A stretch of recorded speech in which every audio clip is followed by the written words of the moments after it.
Bang Adit, lu kenapa? Biasalah, Tol. Oh, si Dennis. Iya. Kenapa lagi dia?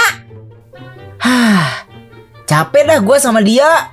Baju kebalik aja, dia minta tolong.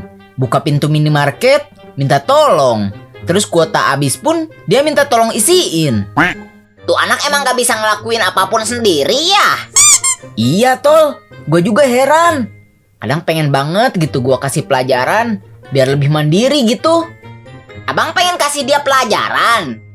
Gua punya ide nih bang. Hah? Gimana?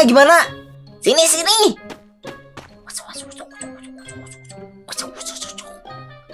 Wah, ide bagus tuh. Adit.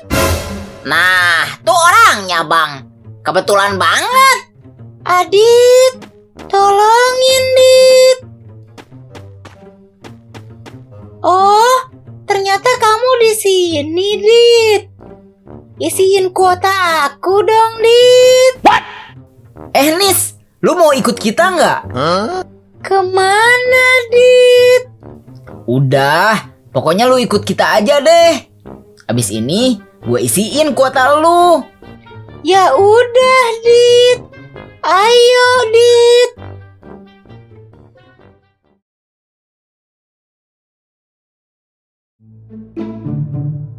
Dit. Adit. Kok aku dipasangin kostum pohon pisang, Dit? Nah, ini orangnya nih. Ayo, Bang, sikat. Gaskeun aja, Bang. Langsung aja tinju yang keras. Dit, itu siapa, Dit? Kok dia senyum-senyum ke aku sih, Dit? Salam dari Binjai. Salam dari Dennis. Salam dari Binjai. Salam dari Dennis. Lah, kok aku